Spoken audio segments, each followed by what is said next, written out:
Boa noite. Boa noite a todos que nos acompanham pelas redes digitais. Sejam todos bem-vindos para o trabalho do Evangelho, Vibração e Passe às quintas-feiras.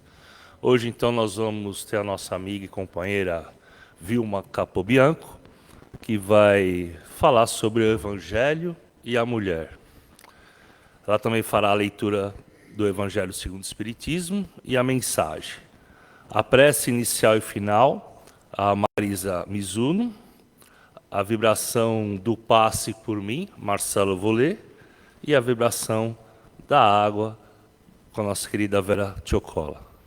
Vamos, então, fechando os nossos olhos, buscando uma posição, assim, bem confortável, mas, principalmente, traga na sua luz do coração, dos seus pensamentos, a imagem de Jesus. Um Jesus mais próximo, do jeito que você queira, como ele crístico, ou ele ensinando nas parábolas, nas suas máximas, no Sermão do Monte. Traga essa aproximação de Jesus. Faz com que ele possa estar presente na sua vida, no seu pensamento, nos seus atos e principalmente no amor. E assim, então, nós vamos agora acompanhando a prece inicial.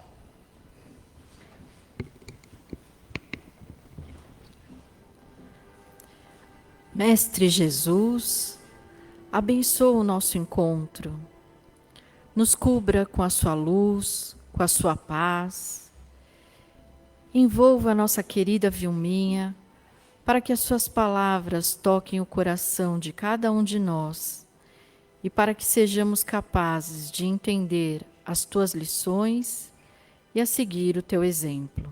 Que assim seja.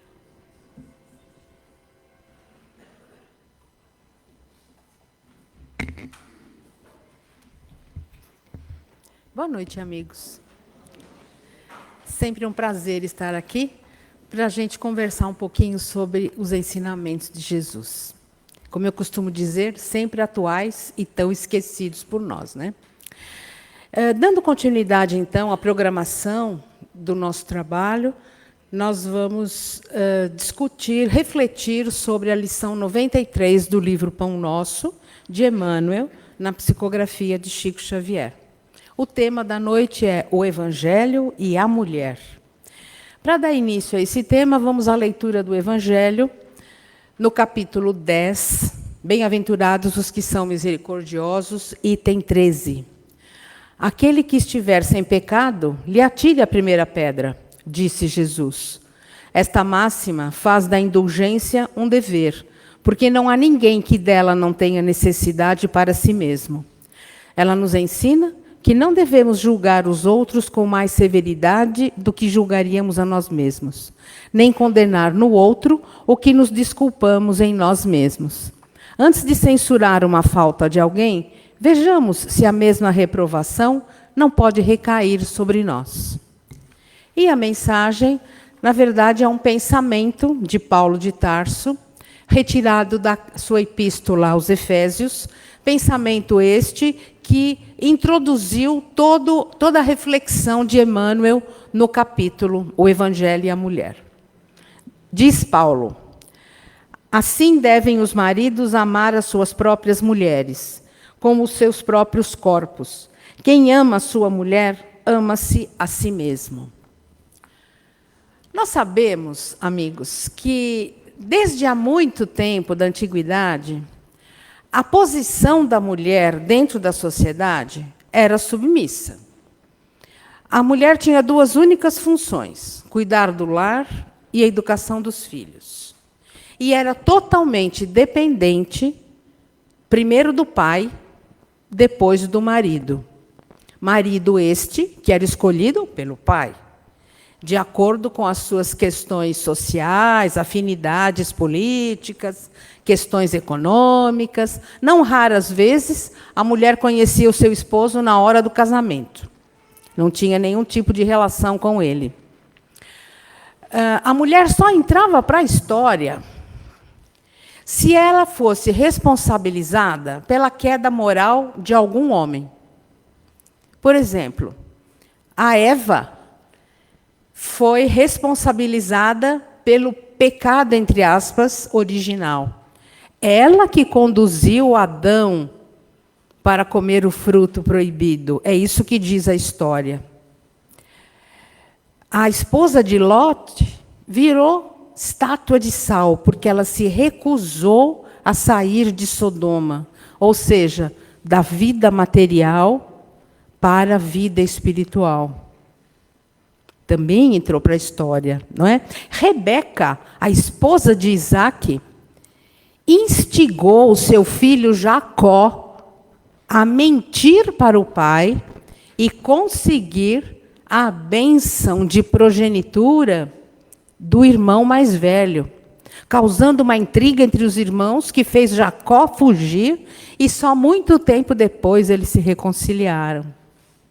Dalila, usando a sua sensualidade e beleza, descobre o ponto fraco de Sansão e o entrega aos filisteus.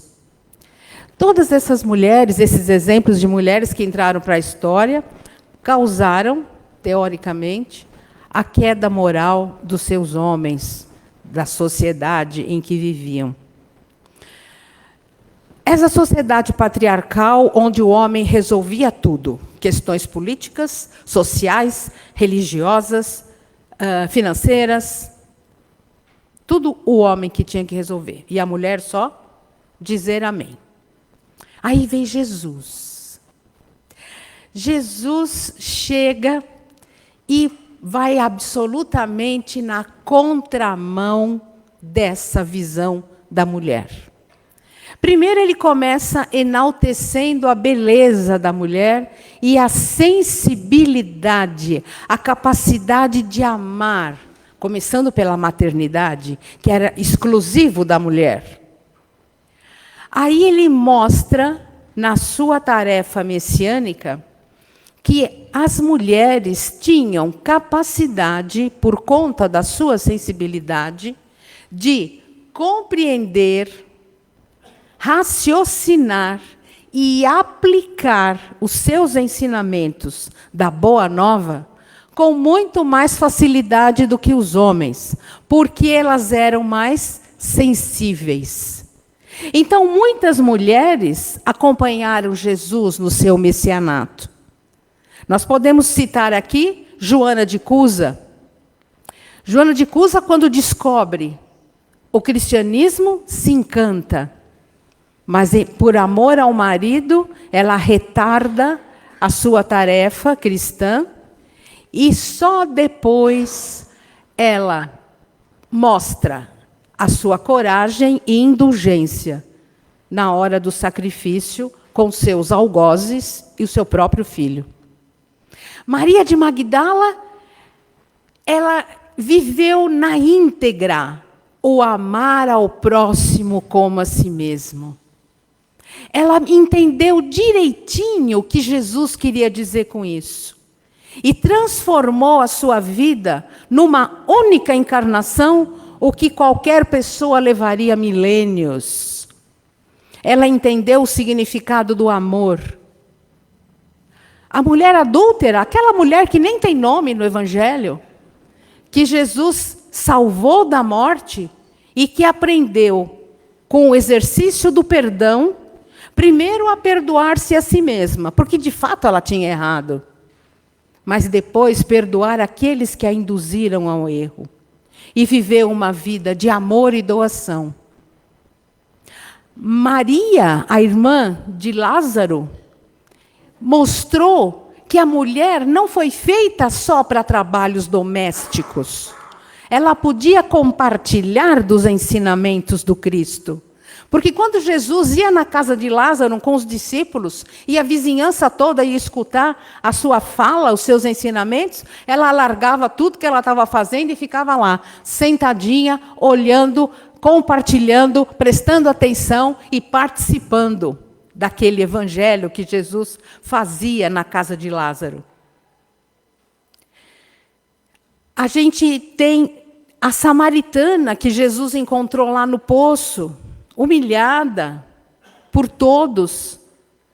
Ela aprendeu com Jesus e entendeu que ela poderia, através do amor e da tolerância àqueles que não compreendiam a sua situação, que um dia eles iam aprender. E por último, mas não menos importante, aliás, muito mais importante, nós temos Maria de Nazaré, a bendita entre as mulheres, que teve a honra de trazer ao mundo aquele que dividiu a história da humanidade em duas partes, antes de Cristo e depois de Cristo. Aquele que veio trazer os ensinamentos através da sua fala, do seu exemplo, a prática da maior lei divina de justiça, amor e caridade. A maior discípula do Cristo foi Maria de Nazaré. Ela continuou a obra de Jesus depois da sua crucificação e continua até hoje na espiritualidade, acolhendo e amparando os irmãos que sofrem. Jesus veio fazer justiça às mulheres.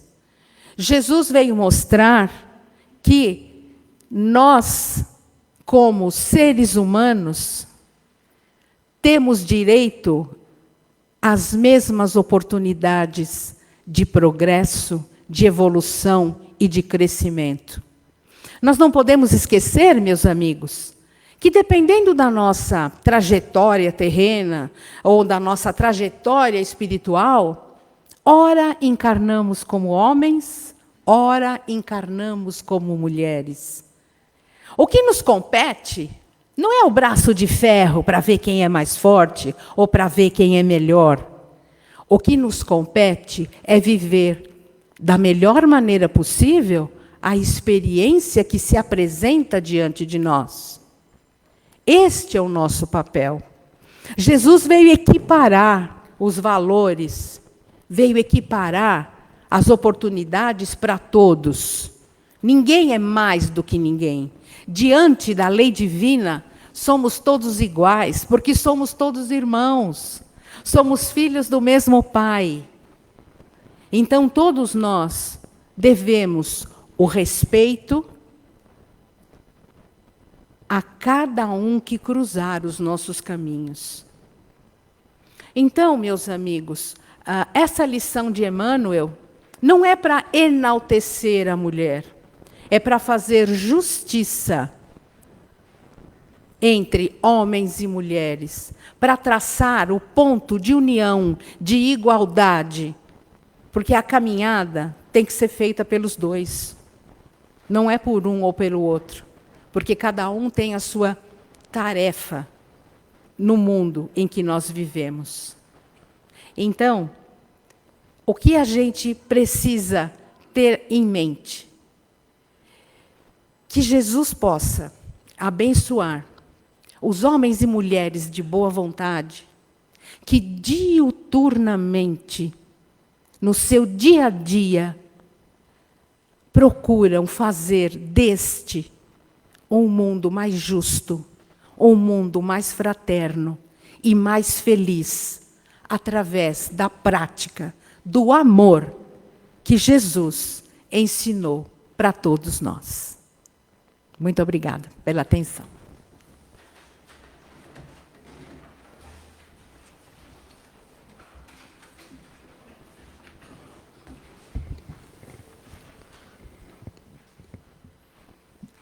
Vamos todos nós fechando os nossos olhos, buscando uma posição bem confortável, descansando o braço direito sobre a perna direita, o braço esquerdo, sobre a perna esquerda, com as palmas viradas para cima. E volte a lembrar em seu pensamento a imagem de Jesus. Um Jesus sorridente, te dando um abraço, trazendo toda aquela energia de muita paz, de muito amor. Nós vamos pedindo também aos mentores da Casa de Paz e Amor, coordenado pelo Dr. Bezerra de Menezes, professor Eurípides Barçanufo, que possa nos envolver. Vindo também do Hospital Alvorada, aqueles médicos, todos com cada especialidade, com cada centro de força, os franciscanos, as servas de Maria, as servas de Clara de Assis, todos nos envolvendo, trazendo para nós um lenitivo que vai nos absorvendo a cada passo, a cada luz que vamos percebendo. Vou pedindo então para os médiuns se colocarem numa posição de receptação dessa energia, aonde cada mentor os envolve, trazendo sempre da espiritualidade amiga, todo um envolvimento de energia que já vai absorvendo por todas as fileiras. Uma grande nebulosa de luz se faz presente bem no teto aqui do Salão Nobre do Paz e Amor, espargindo luz. E os médiuns agora com esses mentores começam esse passe misto, trazendo todo esse lenitivo, e essa energia vai entrando no seu coronário, no alto da cabeça, energizando o cérebro, os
Jesus.